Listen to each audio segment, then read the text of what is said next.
खबर छिंदवाड़ा से, जहां कफ सिरप मामले में बच्चों की मौत के मामले में पीसीसी चीफ जीतू पटवारी की प्रेस कॉन्फ्रेंस होगी और 2 साल में ऐसे कितने बच्चों की मौतें हुई हैं, इसकी जांच होनी चाहिए। जीतू पटवारी ने कहा, ऐसी घटना घटी ही क्यों।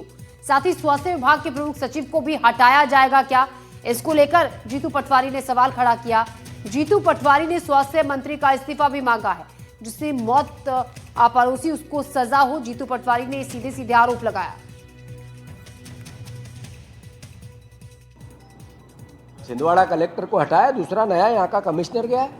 तो ये इस तरह की सरकार आखिर क्या मैसेज देना चाहती, क्यों हटाया था?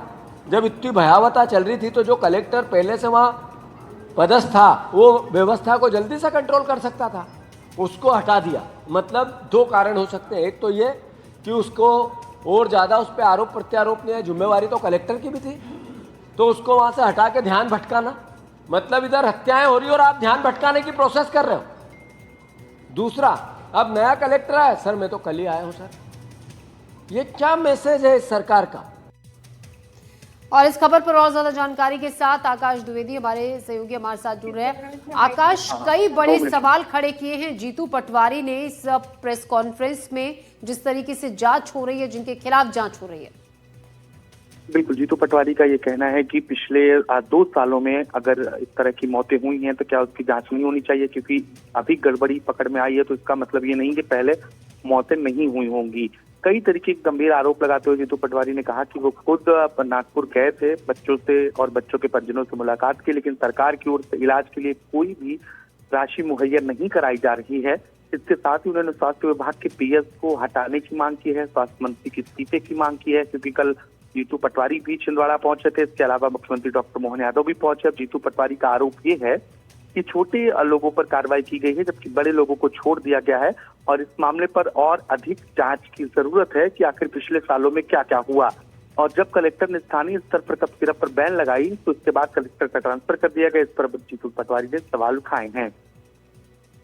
आकाश, एक और अहम सवाल जो जीतू पटवारी ने भी प्रेस कॉन्फ्रेंस में अपने में उठाया, पीसीसी चीफ जीतू पटवारी ने, जैसा कि डॉक्टर ने भी इस मामले में कहा था कि पहली बार उसने ये कफ सिरप बच्चों को प्रिस्क्राइब नहीं की है, वो सालों से ऐसा करते आ रहे हैं और इस बार मामला शायद प्रकाश में इसलिए आया कि एक साथ एक के बाद एक इतने बच्चों की मौत हो गई, क्योंकि सालों से वो दवाई ये प्रिस्क्राइब कर रहा है। न जाने कितने बच्चे मौत के मुंह में गए होंगे इस कफ सिरप को पीने से। ऐसे में ये बड़ा और अहम सवाल है कि पूरी जांच इस बात की होनी चाहिए, पिछले 2 साल में ऐसे कितने बच्चे हैं जिन्होंने ये कफ सिरप लिया और उनकी मौत हुई। बिल्कुल, निश्चित तौर पर वो यही वजह है कि जीतू पटवारी लगातार ये सवाल पूछ रहे हैं कि बीते सालों में चाहे वो 2 साल या 5 साल की जांच की जाए और ये पता लगाया जाए क्या पहले भी ऐसा हुआ है।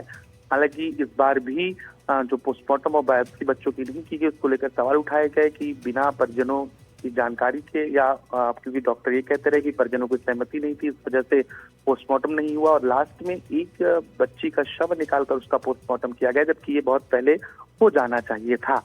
और ये लाजमी है सवाल उठना कि बीते सालों में भी क्या इस तरह की घटनाएं सामने आई, क्या और बच्चों की मौत के पीछे का कारण ये कफ सिरप हो सकता है। तमाम तरीके के जो सवाल हैं वो इस घटनाक्रम के बाद खड़े हो रहे हैं और विपक्ष इस सवाल को लेकर सरकार और प्रशासन से जवाब मांग रहा है।